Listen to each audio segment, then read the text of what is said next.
നേപ്പാളിലെ ജെൻസി കലാപം ശരിക്കും പറഞ്ഞാൽ ഡീപ് സ്റ്റേറ്റിൻ്റെ ഒരു സൃഷ്ടിയാണെന്നാണ് വിശ്വസിച്ചത്. ഇപ്പോൾ കാര്യങ്ങളൊക്കെ തടമറിയാണെന്ന് കേൾക്കുന്നു.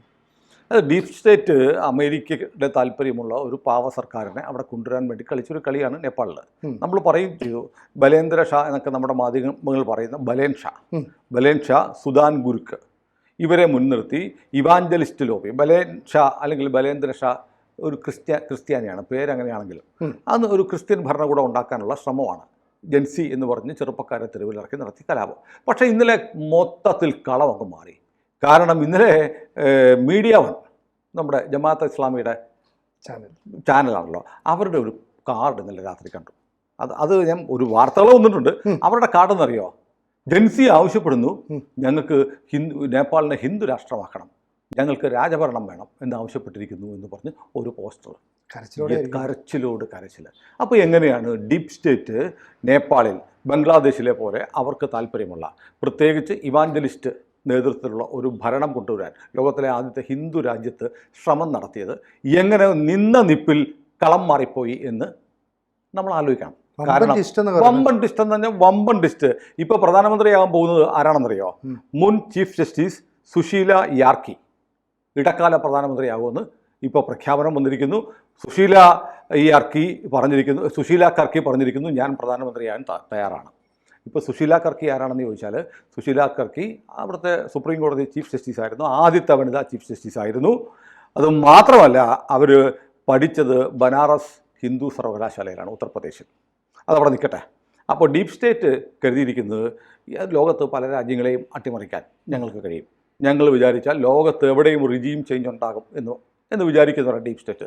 ബംഗ്ലാദേശിൽ അവർ വിജയിച്ചു, ശ്രീലങ്കയിൽ വിജയിച്ചു, അടുത്തത് നേപ്പാൾ. അത് ഇന്ത്യയിൽ കുറേ കാലമായി ശ്രമിച്ചുകൊണ്ടിരിക്കുക, പക്ഷേ ഇവിടെ അങ്ങ് ഏക്കുന്നില്ല. പാണ്ഡ്യൻ നായരുടെ പല്ലിന് ശൗര്യം പണ്ടേ പോലെ ഏക്കുന്നില്ല എന്ന് പറഞ്ഞാൽ ഒരു പുതിയ ചൊല്ലല്ല, പഴയ ചൊല്ലാണ്. പക്ഷേ ഡീപ് സ്റ്റേറ്റിന് അറിയില്ല ഡീപ് സ്റ്റേറ്റിൻ്റെ അപ്പൻ ഇവിടെ ഇരിപ്പുണ്ടെന്ന്.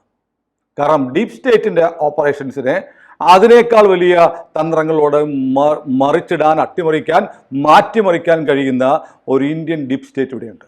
ആ ഇന്ത്യൻ ഡീപ് സ്റ്റേറ്റിൻ്റെ പേര് നരേന്ദ്രമോദി, അമിത്ഷാ, യോഗി ആദിത്യനാഥ്, അജിത് ഡോവൽ, പിന്നെ വേണമെങ്കിൽ ഇന്ന് 75ാം പിറന്നാൾ ആഘോഷിക്കുന്ന RSSൻ്റെ മേധാവി മോഹൻജി ഭഗവത് എന്ന് പറയാം. ഇതൊരു സിസ്റ്റമാണ്. കാരണം ഇത് രാജ്യത്തിൻ്റെ ശത്രുക്കൾ ഇവരെ ഡീപ് സ്റ്റേറ്റ് എന്ന് വിളിക്കുമായിരിക്കാം, ആയിക്കോട്ടെ. പക്ഷേ നേപ്പാളിൽ നമുക്ക് ഏറ്റവും വേണ്ടപ്പെട്ടൊരു രാജ്യം, നമ്മളുമായി സാംസ്കാരിക ബന്ധമുള്ള രാജ്യം, അവിടെ അമേരിക്കയുടെ ഒരു പാവ സർക്കാർ, അതും ഇവാഞ്ചലിസ്റ്റുകളുടെ സർക്കാർ വന്നാൽ ഇന്ത്യക്കുണ്ടാകുന്ന പ്രശ്നങ്ങൾ അത് വലിയ ഗുരുതരമായ പ്രത്യാഘാതങ്ങൾ ഇന്ത്യക്ക് ഉണ്ടാക്കുമായിരുന്നു. ഈ നേപ്പാളിൽ കലാപം ആരംഭിച്ച ഉടനെ കേന്ദ്ര മന്ത്രിസഭയുടെ സുരക്ഷാ ക്യാബിനറ്റ് യോഗം ചേർന്നു. ചെറിയ വാർത്തയാണ് വന്നത്. സുരക്ഷാ ക്യാബിനറ്റ് യോഗം ചേർന്നതിന് ശേഷമാണ് ചില നാടകീയമായ നീക്കങ്ങൾ ഇന്ത്യയുടെ ഭാഗത്തുനിന്നുണ്ടായി. അജിത് ഡോവലിനെ മീറ്റിങ്ങിൽ പങ്കെടുപ്പിച്ചതിന് ശേഷം ചില നിർണായകമായ വിവരങ്ങൾ കൈമാറിയെന്നും ചില ഇടപെടലുകളിൽ യോഗി ആദിത്യനാഥ്, ഗോരഖ്നാഥിൻ്റെ മുഖ്യ പൂജാരിയായ യോഗി ആദിത്യനാഥിന് നേപ്പാളിൽ നിർണായകമായ സ്വാധീനമുണ്ട്, അദ്ദേഹത്തിൻ്റെ ചില ഇടപെടലുണ്ടായി എന്നൊക്കെ പറയപ്പെടുന്നു. ഇതിനൊക്കെ കളമൊരുങ്ങിയത് പശുപതിനാഥ ക്ഷേത്രവുമായി ബന്ധപ്പെട്ടിട്ടാണ്. പശുപതിനാഥ ക്ഷേത്രത്തിൻ്റെ കാര്യം നമ്മൾ പറഞ്ഞു. പശുപതിനാഥ ക്ഷേത്രത്തിൽ 87 സോണിയാഗാന്ധി രാജീവ് ഗാന്ധിക്കൊപ്പം പോയപ്പോൾ സോണിയാഗാന്ധി അകത്ത് കെട്ടിയില്ല. പ്രധാനമന്ത്രിയുടെ ഭാര്യയായിട്ട് കേരള ക്രിസ്ത്യാനികൾക്ക് കയറാൻ പറ്റില്ല, ഹിന്ദു ക്ഷേത്രമാണ് എന്ന് പറഞ്ഞ് അന്ന് ബീരേന്ദ്ര രാജാവിനോട് പറഞ്ഞിട്ടും ഫലമുണ്ടായില്ല. ഒടുവിൽ സംഭവിച്ചത് നേപ്പാൾ ഹിന്ദു രാഷ്ട്രമല്ലാതാവുന്ന തരത്തിൽ റോയുടെ ഇടപെടലുകളുണ്ടായി. ബീരേന്ദ്ര രാജാവിനെ നാരായണഹിതി കൊട്ടാരത്തിൽ വെച്ച് ദീപേന്ദ്ര രാജാവ് വെടിവെച്ചു കൊന്നു എന്നാണ് കഥ. ആ കഥ അതിൻ്റെ പിന്നിൽ റോയാണെന്നൊക്കെയുള്ള അലിഗേഷൻസ് ഉണ്ട്. രാജീവ് ഗാന്ധി റോയെ കൊണ്ട് ചെയ്യിച്ചതാണ്. എൻ്റെ ഭാര്യയെ അപമാനിച്ച ഒരു ഹിന്ദു രാജ്യം ഇനി വേണ്ട, ഹിന്ദു ക്ഷേത്രവുമായി ബന്ധപ്പെട്ട് ആണ് അപമാനമെങ്കിൽ ആ രാജ്യം തന്നെ ഹിന്ദു രാഷ്ട്രമല്ലാതാക്കാനുള്ള ഓപ്പറേഷൻസ് റോ നടത്തി എന്ന് റോയുമായി ബന്ധപ്പെട്ട ആളുകൾ തന്നെ പറഞ്ഞ പുസ്തകങ്ങളൊക്കെ വന്നിട്ടുണ്ട്. നമ്മൾ ഇന്നലെ അതിൻ്റെ റെഫറൻസ് ഒക്കെ പറഞ്ഞുകൊണ്ട് ഡീറ്റെയിൽ ആയിട്ട് ഞാൻ അതിലേക്ക് പോകുന്നില്ല. പക്ഷേ കഴിഞ്ഞ ദിവസം സംഭവിച്ചത്, കലാപം തുടങ്ങിയതിന് ശേഷം പശുപതിനാഥ ക്ഷേത്രത്തിലേക്ക് കലാപകാരികൾ ഇരച്ചു വന്നു. അപ്പോൾ പശുപതിനാഥ ക്ഷേത്രം ലോകപ്രസിദ്ധമായ നേപ്പാളിലെ ഹൈന്ദവ ക്ഷേത്രമാണ്. അതിനെ ആക്രമിക്കാൻ പാർലമെൻറ്റ് കത്തിച്ചവർ, സുപ്രീം കോടതി കത്തിച്ചവർ പശുപതിനാഥ ക്ഷേത്രം ആക്രമിക്കാനായിട്ട് പഞ്ഞെടുത്തു. ഒരു വലിയ വഴിത്തിരിവായിരുന്നു. പശുപതിനാഥ ക്ഷേത്രത്തിന് നേരെ ഈ കലാപകാരികൾ, അപ്പോൾ ഈ കലാപകാരികൾ എന്തായാലും ഹിന്ദു വിരുദ്ധരായ കലാപകാരികളാണ്. അവിടേക്ക് വന്ന ജൻസിയുടെ പേരിൽ വന്ന ഈ ക്ഷേത്രം ആക്രമിക്കാൻ വന്നവർ ഹിന്ദു വിരുദ്ധരാണ്, അല്ലെങ്കിൽ ഹിന്ദു ക്ഷേത്രം ആക്രമിക്കാൻ വരില്ലല്ലോ. അപ്പോൾ കൃത്യമായ ഒരിടപെടൽ സൈന്യത്തിൻ്റെ ഭാഗമുണ്ടായി. സൈന്യം വന്നിട്ട് പശുപതിനാഥ ക്ഷേത്രം അങ്ങോട്ട് വളഞ്ഞു. അത് ആദ്യത്തെ ഒരു മാറ്റമായിരുന്നു. രണ്ടാമത്തെ മാറ്റം നടന്നത് ഇന്നലെ നേപ്പാളിൻ്റെ സൈന്യാധിപൻ, പട്ടാളത്തലവൻ വാർത്താമാധ്യമങ്ങളെ കണ്ടു. വാർത്താമാധ്യമങ്ങളെ കാണുന്ന വിഷ്വൽ വളരെ പ്രത്യേകതയുള്ളതായിരുന്നു. അദ്ദേഹം ഇരിക്കുന്നു, അതിൻ്റെ പിന്നിൽ ഒരു ചിത്രമുണ്ടായിരുന്നു. പൃഥ്വി നാരായൺ ഷാ,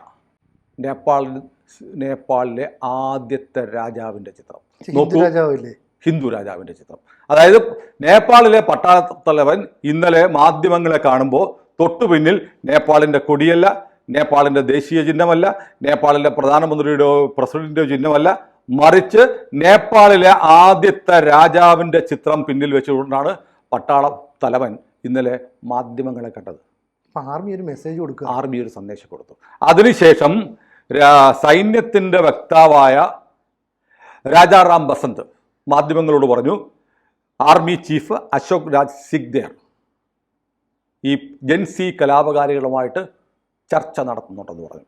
ചർച്ച നടത്തി ഇവരെ ചിലരെ വിളിച്ചു വരുത്തി നടത്തിയ ചർച്ചയിൽ ഇദ്ദേഹം സൈന്യത്തലവൻ അശോക് രാജ് സിഗ്ദേർ ഒരു നിർദ്ദേശം വെച്ചു, നിങ്ങളുമായിട്ട് ഇനി തുടർ ചർച്ചകളുണ്ടാവും, പക്ഷേ അതിനു മുമ്പ് കലാപം ഇപ്പോൾ നിർത്തണം, ഇനി ഒരു അക്രമം ഉണ്ടാകാൻ പാടില്ല. ഇതിൻ്റെ പേരിൽ കൊള്ള നടന്നിട്ടുണ്ട്, കൊള്ള നടത്തിയ മുഴുവൻ പേരെയും പിടിക്കും. ജയിൽ ബ്രേക്കിംഗ് നടന്നിട്ടുണ്ട്, അതിൻ്റെ 15,000 തടവുള്ളികൾ ജയിൽ ചാടി പുറത്തു പോയിട്ടുണ്ട്. ജയിലുകളിൽ ഏറ്റുമുട്ടലുണ്ട്, അവരെ എല്ലാം തിരിച്ചു കൊണ്ടുവരും. അത് ഇത്തരം സുരക്ഷാ പ്രശ്നങ്ങൾ ഉണ്ടാക്കിയ മുഴുവൻ പേരെയും പട്ടാളം നേരിടും. ഇനി ചർച്ച നടത്തുമ്പോൾ നിങ്ങൾ ഒരാളെ കൂടി വിളിക്കണം, ദുർഗാ പ്രസായി എന്ന് പറയുന്ന ബിസിനസ്സുകാരനെ കൂടെ ഇനിയുള്ള ചർച്ചയ്ക്ക് വിളിക്കണം. ദുർഗാ പ്രസായി ആരാണെന്ന് പറഞ്ഞാൽ രാഷ്ട്രീയ സ്വതന്ത്ര പാർട്ടി എന്നൊരു പാർട്ടിയുണ്ട്. രാഷ്ട്രീയ സ്വതന്ത്ര പാർട്ടി 2-3 മാസങ്ങൾക്ക് മുമ്പ് അവിടെ പ്രക്ഷോഭം നടത്തിയിരുന്നു. എന്താണെന്ന് അവരുടെ ആവശ്യം അറിയാമോ? രാജഭരണം തിരിച്ചു കൊണ്ടുവരണം. അപ്പോൾ സൈന്യം ആവശ്യപ്പെടുകയാണ്. സൈന്യം വളരെ ക്ലിയർ മെസ്സേജ് കൊടുത്തു, രാജാവിൻ്റെ ചിത്രം പിന്നിൽ കാണിച്ചുകൊണ്ട് വാർത്താ സമ്മേളനം. പ്രക്ഷോഭകാരികളെ ജൻസിയുടെ ആളുകളെ വിളിച്ചിട്ട് പറയുന്നു, ഇനിയും ചർച്ചയുണ്ടാവും, പക്ഷേ അക്രമം ഉരുക്കുമുഷ്ടി കൊണ്ട് നേരിടും. വൈകുന്നേരമായപ്പോൾ എയർപോർട്ട് തുറന്നു, കാഠ്മണ്ഡുവിലെ വിമാനങ്ങൾ പറന്നു, തെരുവുകൾ ശാന്തമാണ്. 45,000 പേരുള്ളതായിരുന്നു നേപ്പാളിൻ്റെ സൈന്യം. സമീപകാലത്ത് അത് 90,000 ആയിട്ട് ഉയർത്തി. അത് പോരാ, വളരെ ദുർബലമായൊരു സൈന്യമാണ്. അതിന് ഒരു പ്രധാനപ്പെട്ട കാര്യം ഞാൻ പറയാം. അപ്പോൾ സൈന്യം കൊടുത്ത സന്ദേശം, ഞങ്ങൾ ഇനി ജൻസിയെ ഞങ്ങൾ സഹായിക്കും, പക്ഷേ ജൻസി ഞങ്ങൾ പറയുന്നത് പോലെ കേൾക്കണം. പണ്ട് ഹെൻറി ഫോർഡ് എന്ന് പറയുന്ന ആളാണ് ലോകത്തിലെ ആദ്യത്തെ മോട്ടോർ കാർ ഉണ്ടാക്കിയത്. മോഡൽ ടി എന്നായിരുന്നു കാറിൻ്റെ പേര്. കാറിൻ്റെ ഒരു പരസ്യം പത്രത്തിൽ വന്നിരുന്നു, മോഡൽ ടി നിങ്ങൾക്ക് ഇഷ്ടമുള്ള നിറത്തിൽ കിട്ടും. താഴെ എന്നിട്ട് ഒരു സ്റ്റാർ കൊടുത്തിട്ട് പറഞ്ഞു, ആ നിറം ബ്ലാക്ക് ആയിരിക്കണം. ഇഷ്ടമുള്ള കളർ കിട്ടും, ആ നിറം ബ്ലാക്ക് ആയിരിക്കണം. അപ്പോൾ നേപ്പാളിലെ സൈന്യം പറഞ്ഞിരിക്കുന്നു, നിങ്ങൾക്ക് ഇഷ്ടമുള്ള സർക്കാരിനെ കിട്ടും. ആ സർക്കാർ നേപ്പാളിനെ അംഗീകരിക്കുന്ന, നേപ്പാളിൻ്റെ പൈതൃകം അംഗീകരിക്കുന്ന, നേപ്പാളിൻ്റെ രാജവംശത്തോട് കൂറുള്ള, പറ്റുമെങ്കിൽ രാജഭരണം തന്നെ ആയിരിക്കണം. അതും ഈ സ്റ്റാർ ഇട്ട് പറയുന്ന പോലെ. അതാണ് ഇന്നലെ സംഭവിച്ചത്. അങ്ങനെ ആ തീരുമാനം ഉണ്ടായി. ഇനി മാത്രമല്ല, അതിനുശേഷം നേപ്പാൾ സൈന്യത്തിൻ്റെ നിർദ്ദേശപ്രകാരം ഒരു ഓൺലൈൻ മീറ്റിംഗ് വിളിക്കപ്പെട്ടു. ആർക്കും പങ്കെടുക്കാം, ഒരു വെർച്വൽ മീറ്റിംഗ്. വെർച്വൽ മീറ്റിങ്ങിൽ 7,411 പേർ പങ്കെടുത്തു. 7,411 പേർ പങ്കെടുത്ത് അവരോട് ചോദിച്ചു, നിങ്ങൾക്ക് ആരെ പ്രധാനമന്ത്രിയായിട്ട് വേണമെന്ന് ചോദിച്ചു. മഹാഭൂരിപക്ഷവും പറഞ്ഞു, ഞങ്ങൾക്ക് സുശീല കർക്കിയെ വേണം. ഉത്തർപ്രദേശിൽ ബനാറസ് ഹിന്ദു സർവകലാശാലയിൽ പഠിച്ച് നേപ്പാളിലെ സുപ്രീം കോടതിയിലെ ചീഫ് ജസ്റ്റിസ് ആയിരുന്ന സുശീല കർക്കിയെ വേണമെന്ന് ഈ ഓൺലൈൻ യോഗത്തിൽ ബഹുഭൂരിപക്ഷം ആളുകൾ ആവശ്യപ്പെട്ടു. അപ്പോൾ അതോടുകൂടി ഈ ഡീപ് സ്റ്റേറ്റ് മുന്നോട്ട് വെച്ച ബലേൻ ഷാ പുറകോട്ട് പോയി. സുദാൻ ഗുരുകിനെ കാണാനില്ല. അങ്ങനെ നേപ്പാളിൽ ഒരു സൈന്യം നിശ്ചയിക്കുന്ന, നേപ്പാളിൻ്റെ പൈതൃകം ഉയർത്തിപ്പിടിക്കുന്ന ഒരു ഭരണകൂടം വരാൻ പോവുകയാണ്. അതിനുള്ള എല്ലാ സാധ്യതകളും തെളിഞ്ഞു. ഇനി മാത്രമല്ല, ഇനി മറ്റൊന്നുകൂടി പറയണം. ഈ നേപ്പാൾ സൈന്യത്തിൻ്റെ തലവൻ അശോക് രാജ് സിഗ്ദേർ കഴിഞ്ഞ വർഷം അവസാനം ഇന്ത്യയിൽ വന്നിരുന്നു. ഇന്ത്യയിൽ വന്നപ്പോൾ അദ്ദേഹത്തിന് രാജ്നാഥ് സിംഗ് ഒക്കെ പങ്കെടുത്തൊരു ചടങ്ങിൽ വെച്ച് അദ്ദേഹത്തെ പ്രഖ്യാപിച്ചു, അദ്ദേഹം ഇന്ത്യൻ സൈന്യത്തിൻ്റെ ഓണററി ജനറലായിരിക്കുമെന്ന്. അതേപോലെ നേപ്പാൾ സേനയുടെ ജനറലാണ് ഇന്ത്യയുടെ കരസേനാ മേധാവി. അപ്പം നേപ്പാളും ഇന്ത്യയും തമ്മിലുള്ള ബന്ധം അങ്ങനെയാണ്. 2 രാജ്യങ്ങളുടെയും സൈന്യങ്ങൾ അങ്ങോട്ടും ഇങ്ങോട്ടും അവരുടെ സൈന്യത്തലവരെ സ്വന്തം സൈന്യത്തിൻ്റെ ജനറലായി അംഗീകരിക്കുന്ന ഒരു സംവിധാനം ഉണ്ട്. ഇന്ത്യക്കും നേപ്പാളിലും തമ്മിലുണ്ട്. മാത്രമല്ല നേപ്പാളിൻ്റെ കാര്യങ്ങൾ, നേപ്പാളിനെ സംബന്ധിച്ച് എല്ലാ കാര്യങ്ങളും നേപ്പാളികൾക്ക് ഇന്ത്യയിലെ പോലെ ഒരു ഇന്ത്യക്കാരൻ എന്തെല്ലാം സ്വാതന്ത്ര്യം ഇന്ത്യയിലുണ്ടോ അതുപോലത്തെ സ്വാതന്ത്ര്യം അനുഭവിച്ചാണ് നേപ്പാളികൾ ജീവിക്കുന്നത്. അപ്പം നേപ്പാൾ ഇന്ത്യ ബന്ധം ഒരിക്കലും മുറിയണമെന്ന് നേപ്പാളികൾ ആഗ്രഹിക്കത്തില്ല. കാരണം അക്രമം തുടങ്ങി, സമരം തുടങ്ങി, അത് അക്രമത്തിലേക്ക് പോയി, കൈവിട്ടുപോയി, ബംഗ്ലാദേശ് മോഡലിൽ റിജീം ചേഞ്ച് വേണം എന്ന് വന്നു. എന്നിട്ട് അവിടുത്തെ ഒരു റാപ്പർ ഗായകൻ, അതും ക്രിസ്ത്യാനിയായ റാപ്പർ ഗായകനെ പ്രധാനമന്ത്രിയാക്കാനുള്ള കളം ഒരുങ്ങിയപ്പോൾ, കരുക്കൾ നീങ്ങിയപ്പോൾ നേപ്പാളി ചെറുപ്പക്കാർക്ക് കാര്യം മനസ്സിലായി.